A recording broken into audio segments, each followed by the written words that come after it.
No vocal histrionics or melodramatic over-exuberance going on here. Just silky, smooth, accomplished soul and jazz of astute quality. Yeah. That was Mike Gates from the UK From Vibe. the UK Vibe, yeah, yeah. Well, I listened to you, of course, Yeah. when I had to do my research. Yes, of course. And you're Samara Joy to me before Samara Joy. Really? Well, you have that same refinement, that same elegance. Yeah, yeah. And because I'm not always a fan of certain jazz vocalists.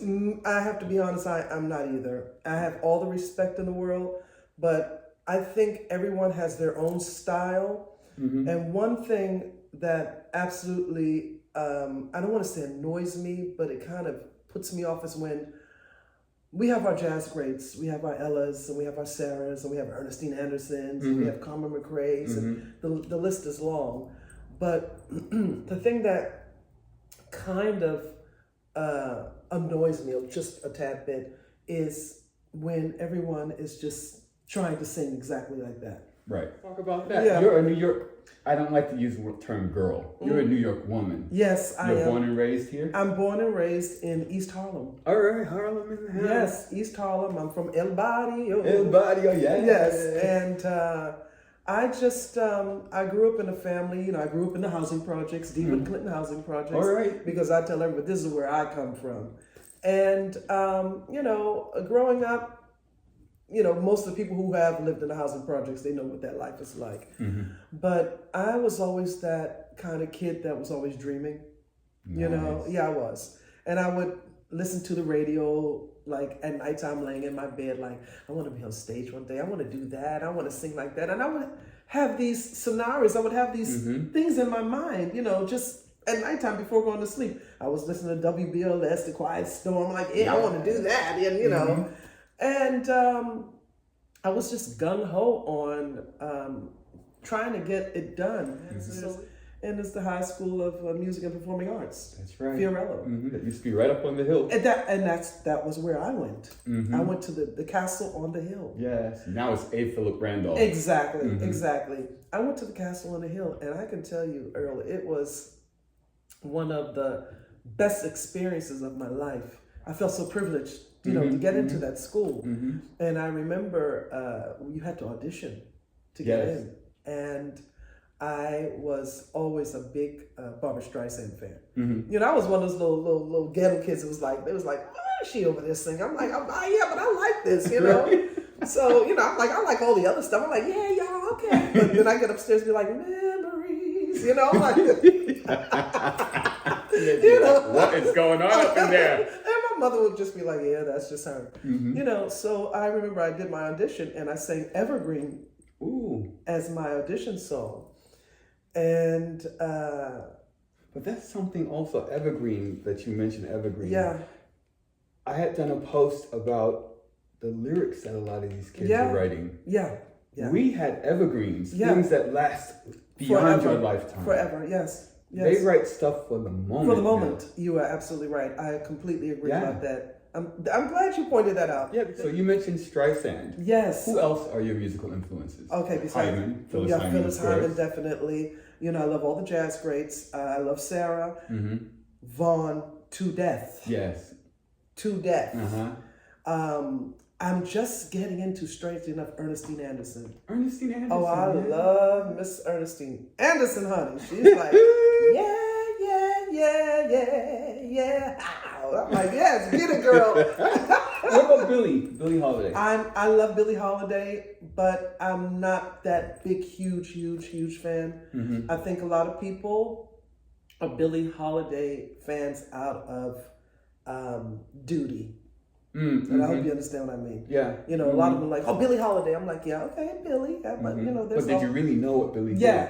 That's the thing. Yeah. Oh, yeah, definitely. Did they really understand what she was doing? And that leads me into, what makes you sing? Me singing was, like I said, was always a dream. It's my form to express a lot of emotions that I have built up inside of me all the time. Right. I have had my audiences, because I don't perform in the United States. Obviously, I'm in Europe. but I get really emotional because I'm an emotional person anyway. Even though I have that poker face. That's funny. I'm the same Yeah. thing. I'm very remote. Yeah. As a person. Yeah. What is your sign? Aries. Oh yeah, definitely. I'm Aquarius. Okay, so I'm very remote as a person. Yeah. I'm kind of standoffish, reserved. And I got that too. And they were like, "Is she being shady?" I'm like, "No, No. I'm just figuring not an out open book what's like happening, that. you know." And But in music, I'm wide open. exactly. Yeah. Exactly. If you want to know who I am and how I'm motivated, listen exactly. to me. I completely agree. And maybe prior to a show, and it's something I had to work on over the years. When I really started getting into it, I would just be kind of like, not standoffish, but just in my zone, space, in my zone. So what took you to Milan? I was a model. Yes. I was a runway model. 9,000 years ago, honey. 9,000, honey. BC. And so, BC, honey, before Christ. I was a runway model. I did what I could do with it because, like I said, my dreams were always to be a singer. So when did it start, the music part? When did that kick in? The music started to kick in basically in Italy. When I moved to Italy, and I was modeling. I was doing like those shows and stuff. I wasn't like one of those big models. I did what I did, like I said, because I had another passion. But I started meeting, I met two guys that wanted to lay down some music and try to pump it around. And I also started working as a session singer. Oh, nice. Yeah. So I used to do a lot of the jingles for the TV commercials in Italy. Did Radio Centro Suono. You need to shut up! Yeah, Radio Centro Suono. And then they made me do this New York, boy! The rhythm, the rain, the feel. Baby. Radio And Centro we Suono. used to do these things called torni, and they would call you to do the house music songs. Okay. So I did a lot of that. Uh-huh. And they would do stuff like, okay, but we need you to be Macy Jones. I'm like, why can't I be Joyce Elaine Yuille? Right. And it was like, no, we need you to be Macy Jones. And it would be like a one-off. They pay you and you just keep it moving. Right. And I did all the jingles for a lot of the TV commercials over there. I eventually met these two guys that wanted to actually do a project. And we were getting together like basically every day trying to figure out, what we wanted to do, writing music, making songs. And we finally got a deal with Sony TriStar in Italy. And we did a cover of Toto's Giorgi Porgi. Oh, yes. And that was we were in the era, mind you, of the whole acid jazz. Yeah, remember acid jazz is fierce. We came out then. I'm sorry, acid jazz to me is what they call neo-soul. Exactly. We came out during that period. I got into that whole thing and started, we started doing our songs and stuff, and we finally got a deal with Sony TriStar, and the group was called 3D. And it was two other Italian guys that I was working with. One was this Italian Rasta guy, and the other one was he was more technical, but he can play his butt off. I mean, any keyboard. And Sony took us on, and we got Bluey from Incognito to remix our version of, a version of Giorgi Porgi in their style. And to this day, people hear Giorgi Porgi, and they're like, "Oh yeah, Incognito did a version of Giorgi Porgi." I'm like, "No, they didn't. That was us, So I always had this kind of thing with myself because I was like, well, I'm not one of those black singers that's like all over the place. Yeah. Because that just wasn't my style. Right. But I went through a moment of, how can I say, I had this little bit of an identity crisis because I'm like, well, I'm not singing like Shaka Khan. I mean, I probably can if I could, but nowhere near that. Thing what a lot of people don't understand is that you can do it. Yeah. But it's just not you. It's not me. Right. And what was making me feel a little self-conscious because I had other black singers was like, well, why didn't she do it like this? I'm like, that's not my style. Right. Because then that makes me like everybody else. Right, exactly. Earl, it just wasn't my voice. I mean, I can sing gospel because I do have a little gospel group that I travel around with in Italy during the Christmas season. And I've had people say, oh, well, we didn't know you could sing like that. I'm like, yeah, but That's not what I Right. want to represent me. Right. That's a side project. What you hear now, and I'm far more polished and far more matured now, is this. That's Joyce. That's me. You know. And it's your journey. Yes, it is.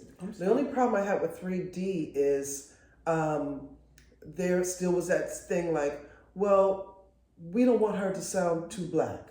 And I was like, no matter, I could sing like, I don't know, Doris Day, you're gonna still understand that as a black voice. Yeah. So that was one of my things. And also, I'm gonna sum up the story of 3D. We got to a certain point because the Georgie Porgy remix by Incognito was doing really well. We even ended up over here in the United States. We were like, on the top bubbling under group, We were in that whole acid jazz, time. So it was easy to a certain degree because you had brand new heavies, you had Incognito, you had so many. Yeah. And but we were coming along. The problem is that excuse me, we didn't have the support from the record label. Because we had our producer who was the record label, and he was affiliated with Sony TriStar. Okay. But he had a lot of different stuff going on. And they were starting to see that we were about to do well over here. They had organized, because we were with Sony TriStar here, a national tour for us, but they only wanted me to come over. Earl, I'm one of these people, and a lot of people said, Joyce, you were really dumb to do that. You should just went. But I was like, I'm a one for all for one type of person. I don't leave my people behind. Same here. And maybe I have missed out on a lot of things because I am like that. But in the long run. But I sleep at night because I know I didn't do anybody wrong. Right. I did wrong to no one. And I fought for that. I was talking with the TriStar, one of the representatives, one of the A&R people who was handling our things, and they organized this whole thing. Sony in Italy was responsible for getting us here. They didn't do that because with the San Remo festival? Yes, of course. San Remo came along, and they forgot all about. Oh, we're supposed to be sending 3D to the United States. And we blew that chance. I'm talking BET, everything, Earl. It was like the major chance because it was hot. It was hot. They was like, oh, wait a minute, this Georgie Porgy, so they was like, TriStar here in New York called Sony like, where is 3D? Where's the singer? We need her here. We need her here now. And they just let it ride. So what are you working on now? What I'm working on now is getting out a new album. I haven't done one in a while. The last thing I did was something that I produced, myself, and it was called the Solo Porter, I'm a big Cole Porter fan. Oh, okay. Yeah, I am. And I did, some rearrangements of some of his tunes. And can we find it on Spotify? Yes, you sure can. Spotify. Yes. Look up Joyce Elaine Yuille. Oh, Elaine Yuille. It's called the Solo Porter. Yes. Okay. And then I have to go to my album that I had before that. But I decided that I was just going to put something out, that I really wanted to do. And COVID came. I had just released it. I just went and picked up the boxes with all the new CDs, and COVID came along, and we did our first show in the beginning of January. I think it was January 3rd. And we were about to go on and do the rest, and then we started getting this news about, there's this, thing going around. I'm like, what thing? And it was COVID. And that was, 3 years, basically. Yeah.